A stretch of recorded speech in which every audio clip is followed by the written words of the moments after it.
Hey everyone, so I decided to make this video because it's kind of wholesome.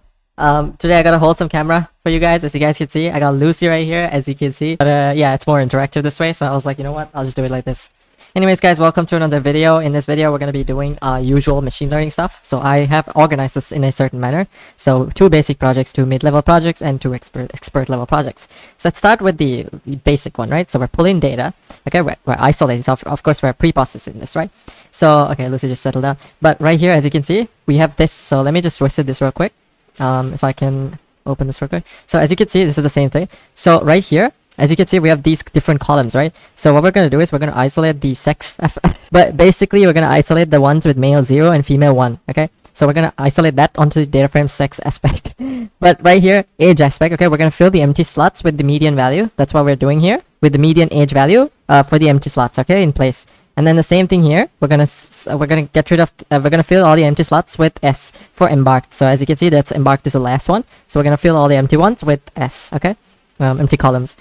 So apart from that, we are going to map out and isolate the data for only the ones with this following criteria, okay?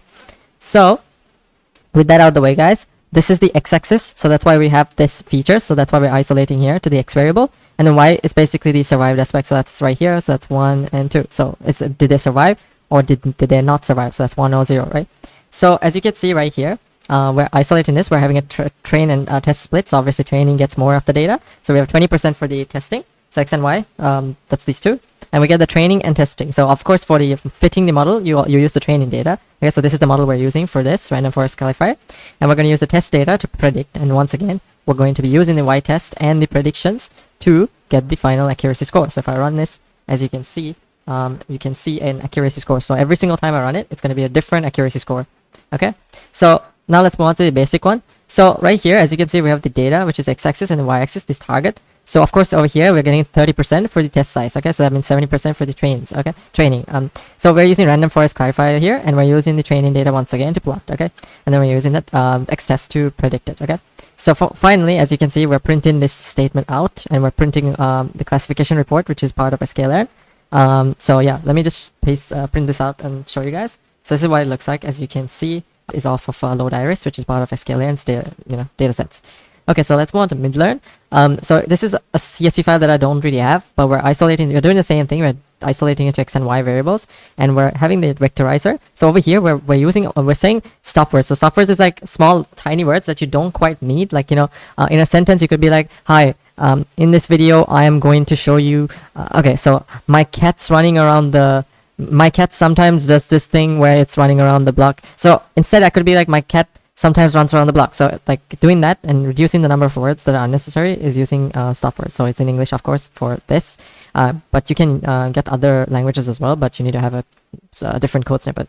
So we want to get it to fit transform, because if we want to get it in a vector, so fit means, okay, let me show you guys the definition of this. As you can see, okay, when training, you want to both learn the vocabulary, that's the fit aspect of it, and immediately transform the data into usable vectors. Okay, vectors is basically embeddings, so it's like different like data points sort of connected together. Think of it like that. Okay, so what fit transform does in one line. Okay, so it fits as in understands what you're saying, plus understands and it learns what the vocabulary of what you're saying, and it immediately transforms the data into usable vectors, in other words, embeddings. Okay, so that's what this right here does. Okay, so that's what we're doing with this. So fit transform, which is part of this model right here. So what we're going to do is next the same thing, 20% test size, and the rest of it for we're fitting using the training data once again, logistic regression. So that's the next model we're using here. And we're using the y-pred variable to isolate the final predictor value, right? And we're doing the same thing as before. Like over here, if you guys can see, accuracy, same thing right here. See? So once again, we're getting the final report. So let's run this. And it seems like we are, oh yeah, that's because I'm missing the data set. But I'll go on to this one, and I'll show you guys this one. Basically over here, you can see the text, the airline sentiment from the tweets.csv. I already have this. So airline sentiment right here. And we also have text, which is part of, I think it should be one of the columns here. So as you can see, text, okay, it's kind of unorganized. But right here, you can see that we're pulling this model, and we're using the fit transform. So again, once again, like I said, this aspect, right? Training and testing split, 20%. And logistic regression, once again, we're fitting using the training data.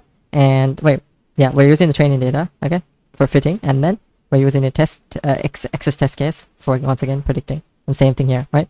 So again, this is, I'll leave a link in the description to this. Now this is where things get a little interesting, guys. So over here you can see that there is results, okay, resumes and jobs, right? So text is just the key where you're going to refer within this, okay? Keep that in mind. So of course over here we're going to convert it to a list to get into embeddings, okay? That's like vectors pretty much. So we're going to use this sentence transformer for this specific use case, okay? So we're going to use this model. And over here, this is kind of confusing, but hear me out, okay? So the way I see it, we're going to convert this to an array, right? This resume embeddings, okay? We're going to get the first, so it's like getting the getting the understanding of the shape within this resume embeddings, if that makes sense. So that's how I understood it, okay? So then you use this in next flat LT. I don't really understand what this does. And once again, that's why I commented this.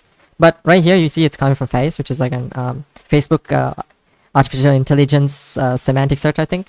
AI semantic search, basically. Over here, you can see that we use the D variable, we put it here. And we add it onto the index array in the NP array format. So we're going to convert this resume embeddings into an array, okay? And then we're going to iterate through this. So job vector is mainly the one that we're going to use to iterate.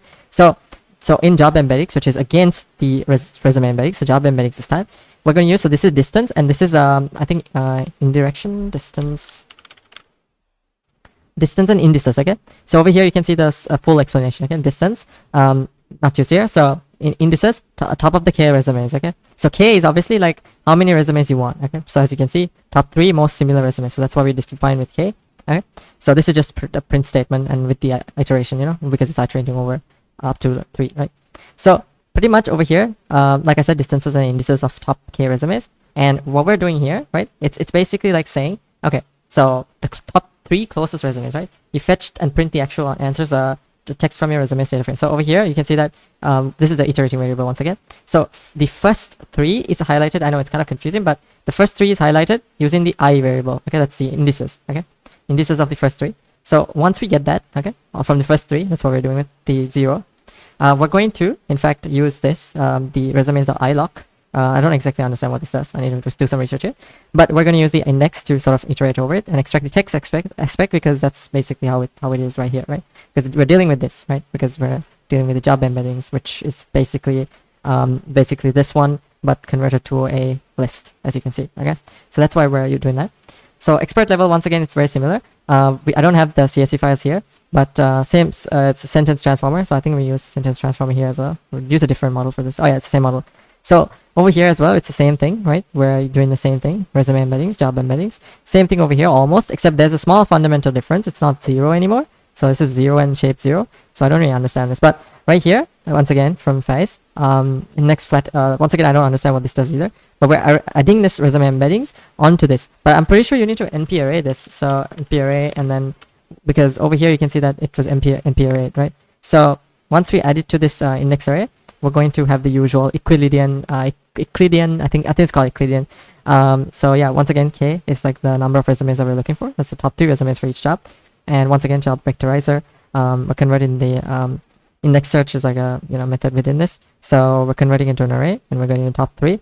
And once again, we're printing this, and we're doing the usual thing as before, okay?